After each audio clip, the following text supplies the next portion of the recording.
Hello students, आप सभी का स्वागत है। सो बच्चों, यहाँ पे अभी आप ये जो क्वेश्चन देख रहे हो ये आपके प्री बोर्ड एग्जामिनेशंस में जितने भी स्कूल्स हैं सभी स्कूलों में ये क्वेश्चन आपका 100% कन्फर्म्ड है कि ज़रूर आएगा। जो सीबीएसई की मेन बोर्ड एग्जामिनेशंस होंगी उसमें ये क्वेश्चन आपका आने का चांसेस कम है, लेकिन प्री बोर्ड एग्जामिनेशंस में श्योर है कि ये क्वेश्चन सारे स्कूलों में दिया जाएगा। तो इस क्वेश्चन को अच्छे से अभी आप ज़रूर समझ लें और इसी तरह से आगे हम बहुत सारे क्वेश्चंस को समझेंगे जो कि आपके एग्जामिनेशंस में आएंगे। तो एक एक करके सभी क्वेश्चंस को समझेंगे सभी सब्जेक्ट्स के। तो चैनल को सब्सक्राइब करके आप जरूर रखें। चलिए इस क्वेश्चन को अभी हम समझते हैं। और हाँ, जो सीबीएसई की मेन बोर्ड एग्जामिनेशंस होंगी तो उसके लिए भी हम इंपॉर्टेंट क्वेश्चंस को एक एक करके आप लोग के लिए करवा रहे हैं।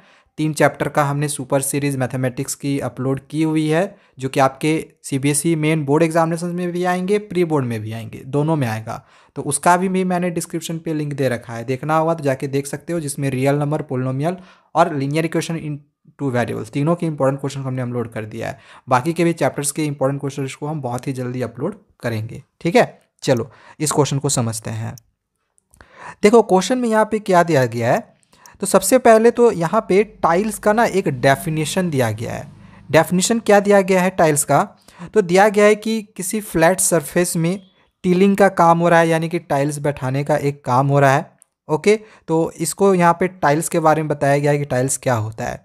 और यहाँ पे ये भी दिया गया है कि इसमें कोई भी ओवरलैप्स नहीं है, कोई भी गैप नहीं है।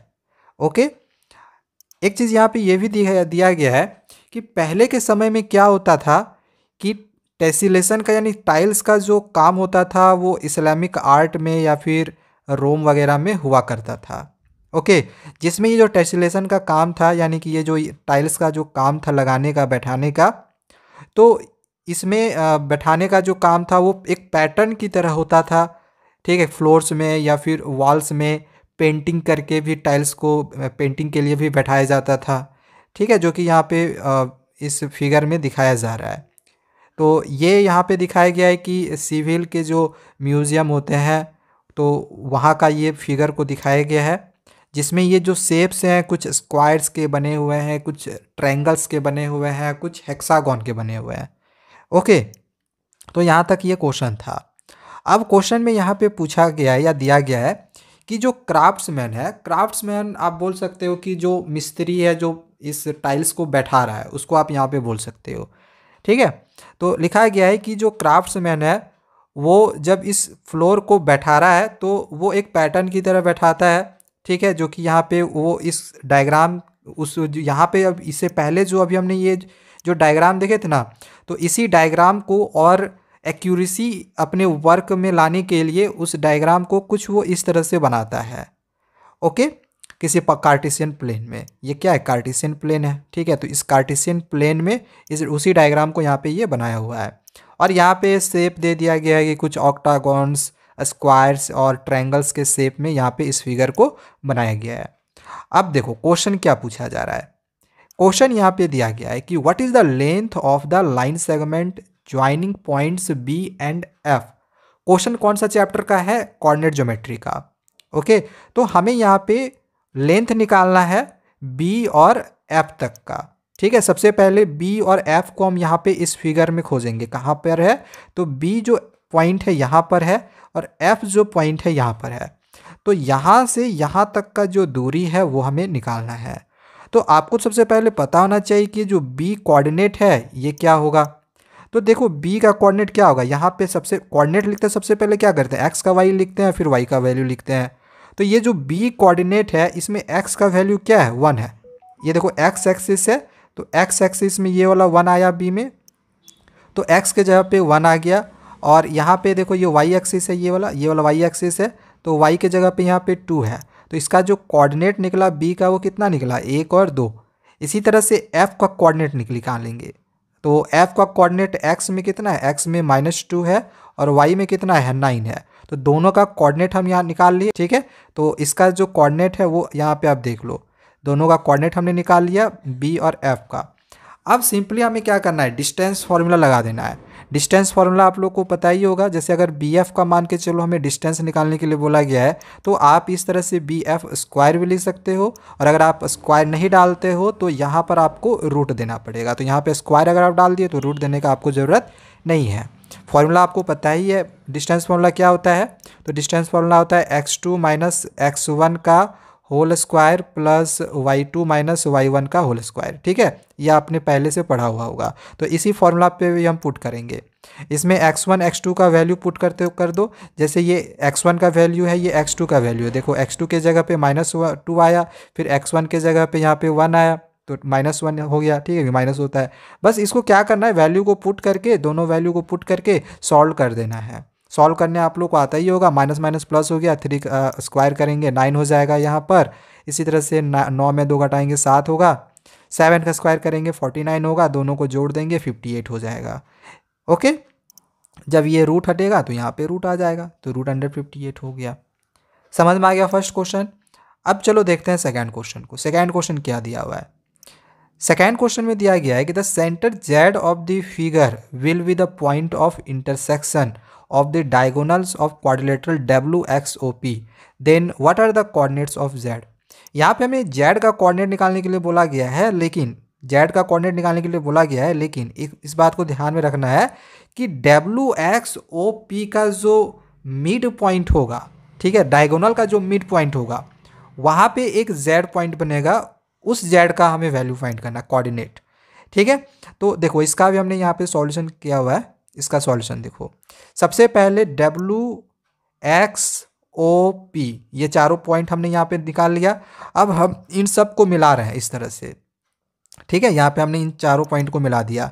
तो यहाँ पे आपको देखने को मिल रहा होगा, इस जगह पे आपको देखने को मिल रहा होगा कि ये एक रेक्टेंगल की तरह ये फॉर्म कर रहा है। ओके, रेक्टेंगल की तरह फॉर्म हो रहा है। और रेक्टेंगल के डायगोनल को अगर हम इस तरह से मिलाते हैं तो ये वाला जो पॉइंट ऑफ इंटरसेक्शन होता है, यहाँ पे जेड हो गया। ठीक है, ये जो पॉइंट ऑफ इंटरसेक्शन हो गया, ये क्या हो गया, जेड। तो ये जो जेड आता है, ये मिड पॉइंट हो जाता है। मिड पॉइंट, मिडिल का टर्म होता है रेक्टेंगल में। अगर दो डायगोनल्स को अगर हम मिलाते हैं तो बीच में जो पॉइंट मिलता है, पॉइंट ऑफ इंटरसेक्शन होता है, वो इधर से और इधर का जो होता है वो मिड पॉइंट होता है। तो ये मिड पॉइंट हो जाता है। ओके, तो हमें क्या करना है, इस क्वेश्चन को मिड पॉइंट फॉर्मूला से निकाल लेना है। सिंपल है। ठीक है, WXOP का हम सबसे पहले कोऑर्डिनेट निकाल लेंगे। कोऑर्डिनेट कैसे निकालना है आपको पता ही होगा, ये हमने पहले भी सीखा हुआ है, ऊपर में भी मैंने आप लोगों को बताया। अब जैसे कोऑर्डिनेट W का निकालना है, तो x एक्सिस के जगह पे -6 है और y एक्सिस के जगह पे 2 है, तो W का कोऑर्डिनेट कितना निकला, -6 2। इसी तरह से x का, O का और P का निकाल लेना है। ठीक है, then mid point formula use करना है। मिड पॉइंट फॉर्मूला क्या होता है, x1 प्लस x2/2, और या फिर आप ऐसे लिख सकते हो y1 प्लस y2/2। तो मिड पॉइंट इसमें से आप किसी का भी निकाल सकते हो। यहाँ पे या तो आप इधर वाले का भी निकाल सकते हो, यहाँ पे ये जो XP है इसका भी निकाल सकते हो, या फिर OW का भी निकाल सकते हो। दोनों का जो आंसर होगा वो एक ही होगा। ठीक है, जैसे यहाँ पे जो निकाला गया है वो WO का निकाला गया है। ठीक है, WO का, यहाँ पे देखो ये W है, ये O है। तो फॉर्मूला भी हमने क्या बताया, x1 प्लस x2/2, यही फॉर्मूला बताया ना। तो x1 के जगह पे देखो, अगर हम W ले रहे हैं तो -6 है, प्लस x2 के जगह पे देखो 5 है, 5 लिख दिए /2। देखो वही चीज़ यहाँ पे क्या गया ना, -5 प्लस 2, -6 प्लस 5/2। ठीक है, बस इसको सॉल्व कर लेना है। -6 प्लस 5, माइनस प्लस माइनस, 6 5 घटाएंगे 1 होगा, 6 बड़ा है तो माइनस का साइन डाल दिए, -1/2 हो गया। इसी तरह से यहाँ पर भी हम लोग लिख कर लेंगे y1 प्लस y2/2, और यहाँ पे ये हो गया y1 का वैल्यू, ये हो गया y2 का वैल्यू, तो 2 + 9/2 कर देंगे, 2 + 9/2 यानी 11/2। तो यहाँ पे हमने WO का वैल्यू निकाला तो ये निकला। इसी तरह से जब आप x और p का भी मिड पॉइंट थ्योरम से निकालते हो, तो भी मिड पॉइंट फार्मूला से निकालते हो, तो आपका वैल्यू यही आएगा। ठीक है, इक्वल आएगा, तो यही आपका राइट आंसर होगा। ठीक है, चलो इसके बाद नेक्स्ट क्वेश्चन है, उसको समझते हैं। थर्ड क्वेश्चन में क्या दिया हुआ है कि what are the coordinates of the point on y axis equidistance from A and G। देखो इस तरह का अगर आपने कोऑर्डिनेट ज्योमेट्री क्वेश्चन पढ़ा हुआ होगा तो इक्वी डिस्टेंस करके एक क्वेश्चन एग्जामिनेशन में आता है। इक्वी डिस्टेंस कहने का क्या मतलब हो गया कि जैसे इसमें बोला गया है A और G y एक्सिस से इक्वी डिस्टेंस पर है। जैसे सपोज करो कि ये y एक्सिस है और ये x एक्सिस है, तो मान के चलो A का जो पॉइंट है वो यहाँ है और G का पॉइंट यहाँ पे, हम एक एग्जांपल ले रहे हैं। ठीक है, जरूरी नहीं कि जी का पॉइंट यहाँ, जी यहाँ पर भी रह सकता है, यहाँ पर भी रह सकता है। लेकिन क्वेश्चन में ये बोला जा रहा है कि वाई एक्सिस से ए तक का जितना दूरी होगा इस लाइन सेगमेंट का, जी तक का भी उतना ही दूरी होगा। ठीक है, चाहे यहाँ से यहाँ तक का हो, ए का जितना होगा जी का उतना होगा, चाहे यहाँ पर हो जी ए का जितना होगा जी का उतना ही होगा। ठीक है, यानी यहाँ पे हम सिंपल सिंपल क्या बोल सकते हैं कि अगर हम वाई एक्सिस का जो कोऑर्डिनेट है उसको अगर हम कुछ मान ले, जैसे यहाँ पे माना गया होगा, जैसे देखो यहाँ पे माना गया है कि वाई एक्सिस का जो कोऑर्डिनेट है वो जेड मान लिया गया है, और वाई एक्सिस बोला गया है इसलिए 0 और वाई हमने कोऑर्डिनेट लिया है। अगर एक्स एक्सिस बोला जाता तो एक्स और 0 हम कोऑर्डिनेट लेते।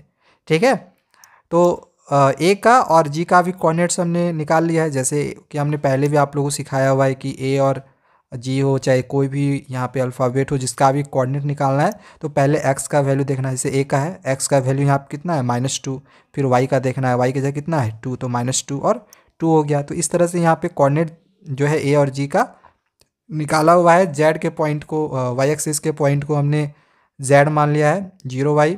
देन ए और जेड का जितना दूरी होगा, जितना भी लेंथ होगा उसी उतना ही लेंथ जी और जेड का भी होगा।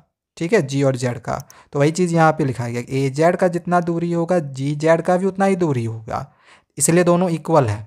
अब बस यहाँ पे ए जेड का डिस्टेंस फॉर्मूला में यूज़ करना है। स्क्वायर देना चाहते हो दे सकते हो, नहीं देना चाहते हो नहीं दे सकते हो। ऐसे भी ये स्क्वायर स्क्वायर कैंसिल हो जाएगा, स्क्वायर तो ऐसे भी कैंसिल होना है। ठीक है, बाकी यहाँ फॉर्मूला वही रहेगा x1 वही जो पहले इससे पहले मैंने बताया कि x2 माइनस x1 का होल स्क्वायर, फिर यहाँ प्लस होगा y2 माइनस y1 का होल स्क्वायर। इसमें से x1 x2 y1 y2 पता ही होगा, ये x1 हो गया x2 हो गया, ये y1 हो गया y2 होगा। यहाँ पे बस वैल्यू पुट करके इसको सॉल्व कर लेना है। सॉल्व करने के बाद यहाँ पे ये जो y है ना, इस y का वैल्यू आपको फाइंड करना है। ठीक है, अच्छा इसमें एक चीज़ याद रखो, ये x1 x2 नहीं था, ये हमने माना हुआ था ना, जैसे ए जेड है तो x1 ये वाला अगर हम लिए, ये x1 लिए तो ये x2 होगा, ये अगर y1 लिए ये y2 होगा। इसी तरह से जब जी जेड निकालेंगे तो ये x1 होगा, फिर 0 x2 होगा, इसी तरह से ये y1 होगा, y2 होगा। ठीक है, चलो यहाँ तक समझ में आ गया होगा। तो इस तरह से हमने यहाँ पे इसको सॉल्व किया तो y का वैल्यू 5.7 निकला। एक बार निकाल के देखना, कहीं पर भी कोई प्रॉब्लम होगा तो कमेंट करना, आगे हम इसको और अच्छे से आपको समझाने का कोशिश करेंगे कॉपी में लिखकर। अब यहाँ पे और करके भी एक क्वेश्चन दिया हुआ है, तो आप चाहो तो इन दोनों में से कोई एक क्वेश्चन को बना सकते हो। अगर ये नहीं आ रहा था तो इसको भी आप बना सकते हो। इसमें हमें ट्रापेजियम का एरिया निकालने के लिए बोला है, AFGH। यहाँ पे देख लो AFGH कहाँ पे है, तो देखो AFGH मतलब यहाँ पे ये जो ट्रापेजियम बन रहा है इसका एरिया निकालना है।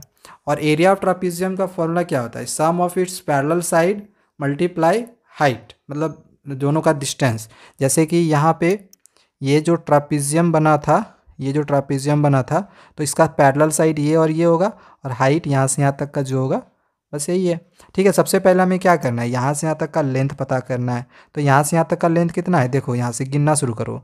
ठीक है, 1 2 3 4 5 6 7, तो AF का जो वैल्यू हुआ एक पैरेलल साइड का वो 7 हो गया। इसी तरह से GH का निकालेंगे, तो GH का यहाँ पे देखो 1 2 3 यूनिट्स निकल रहा है GH का, तो वही चीज़ यहाँ पे निकाला गया होगा। यहाँ पे आपको मैं दिखाता हूँ, देखो AF का 7 यूनिट्स निकाला गया, GH का 3 यूनिट्स निकाला गया, है ना। अब इसके बाद वही जो मैंने आप लोगों को बताया कि एरिया ऑफ ट्रापेजियम का जो फॉर्मूला होता है 1/2 सम ऑफ इट्स पैरेलल साइड्स, में पैरेलल साइड जो था वो AFGH था, मल्टीप्लाई हाइट था, हाइट लिख लिए। और हाइट यहाँ से यहाँ तक का 2 है, यहाँ से देख लो हाइट देख लो, ये हाइट था ना, तो ये 1 हो गया, ये 2 हो गया। ठीक है, तो हाइट 2 है तो यहाँ पे हमने हाइट के जगह 2 लिख दिया। इसको जोड़े तो 7 3 10 हो गया, फिर 2 से काटेंगे तो 2 5 जा 10 हो जाएगा, या फिर अब 2 इसको भी काट दो, डायरेक्ट 5 आएगा, यही 5 आपका आंसर हो जाएगा। सो यहाँ पे अभी हमने आपको एक क्वेश्चन करवाया है, आप देख ही सक रहे हो कि जो क्वेश्चन बन रहा है वो उसमें थोड़ा ज़्यादा समय लग रहा है।